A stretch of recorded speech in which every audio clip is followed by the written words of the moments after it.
This presentation is about the English loanwords within the Japanese language, specifically in the anime Cowboy Bebop. So, I find loanwords particularly interesting personally, because around 5 to 10% of the modern Japanese language does use English loanwords for all sorts of things, and especially according to Stan Law. However, their meanings and have semantically changed. So, for example, when you have the word imeji here, and which would be image in English, it has completely changed to something else. So it means like a future artistic goal, or like a vision of something that you're going to do, not like a portrait image or what we have. We also have lots of modifications when it comes to Japanese loanwords into English. So we've got the word drug here in English. It becomes doragu, according to Ozaki, which is they add morphemes to certain words. So this is the anime we're going to be talking about. This is Cowboy Bebop. This is the main character here. His name is Spike. So in Cowboy Bebop, they specifically use loanwords to describe either a new novelty concept, such as tomato juice, which is the first one up here, because that was not something that was native to Japan before they came into contact with America and the West.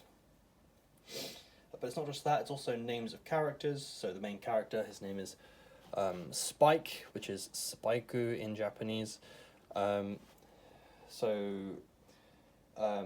Japanese does have a noun for a spike, the object, but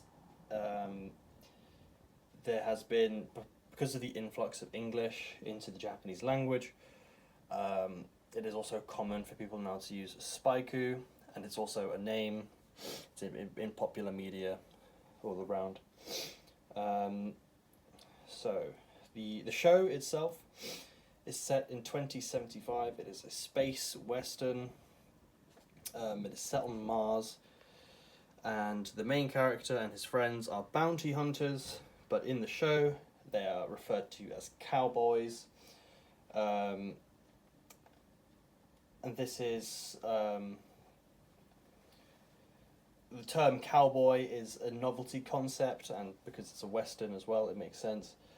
It's a complete novelty concept to Japanese, as it's specifically, a cowboy is specifically American cow ranchers, which doesn't exist in Japan, so it makes sense for it to be a loanword. And due to the popular genre of spaghetti westerns,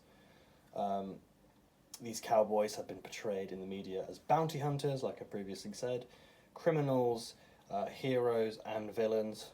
So, moreover, onto the whole criminality sort of side, we have shinji ketto here, which is syndicate. Has multiple meanings in English, but we're going to specifically be talking about the criminal syndicates, as it was part of the main character's past. So it's clearly flavor text. It's a choice. It's an artistic choice to make the character seem cool and interesting, just like calling them a cowboy, as previously stated. As you may or may not know, Japanese does have a word for criminal syndicates, as they have the very infamous Yakuza, organised crime syndicate. It's very famous. So, and finally we have adiosu here, which is the odd one out of the bunch. So that is, it's flavor text again, but it makes sense because it's a Spanish loan word for goodbye, and obviously Japanese has a word for goodbye and hello, and it's to exaggerate the ethnicity of the character using it. And as the genre is a space western, it makes sense, because in western movies, because America and Mexico were so close, they would have both these types of people there, and it's geography basically. And then we have our references just here. Thank you very much.